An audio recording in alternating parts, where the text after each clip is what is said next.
Żewġ fabbriki li bħalissa joperaw miż-żona industrijali ta' Ħalfar se jkunu qed jiġi rilokati biex jagħmlu spazju ħalli jkun jista' jitwettaq b'mod sħiħ il-proġett ta' trakka tal-karozzi. Din il-bidla hi kruċjali għal dawn iż-żewġ kumpaniji li tnejn li huma joperaw fil-qasam ta' trasport u loġistika għax dan is-sit fih madwar 27,000 metru kwadru u għalhekk kien importanti ferm għalihom li l-art fejn qed jiġu rilokati tkun f'din l-istess żona. Dan il-proċess ta' relokazzjoni jiżgura tranzizzjoni bla xkil tal-operazzjonijiet għaż-żewġ operaturi. Għaldaqstant din l-inizjattiva se twassal biex ikun hemm aktar spazju għall-iżvilupp tal-kumpless tal-motorsports li se jkun l-aqwa faċilità tat-tip tagħha fil-Mediterran.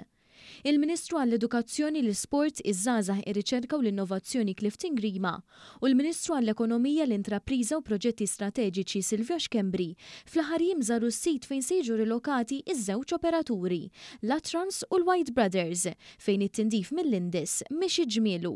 Il-President tal-Malta Motorsport Federation Duncan Mikallef min-naħa l-oħra qal li bħala federazzjoni responsabbli għal kull dilettant tal-karozzi li hawn Malta ilhom għal dawn l-aħħar 3 snin fuq dan il-proġett u t-tindif li qed isir f'dan il-post mhuwiex l-ewwel pass.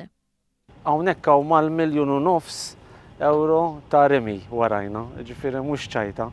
U dak ifisser li l-Gvern qed jissapportja dan il-proġett u aħna qed naħdmu 8 feet flimkien miegħu. Barra dan hemm affarijiet oħra ġejjin u dan ma kienx l-ewwel wieħed, ġifieri aħna qed nrabbu dak il-kuraġġ li l-affarijiet nibqgħu għaddejjin. Il-Ministru Grima spjega li x-xogħol fuq it-trakka tal-karozzi miexi pass maġġel u għalhekk nassiguraw li nilħu l-miri tagħna.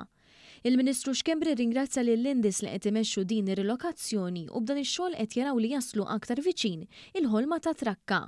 Dan ix-xogħol qed jikkumplementa xogħol ieħor li qed jiffoka fuq it-trakka ta' drag racing b'numru ta' tibdiliet fil-faċilitajiet u trakka nnifisha.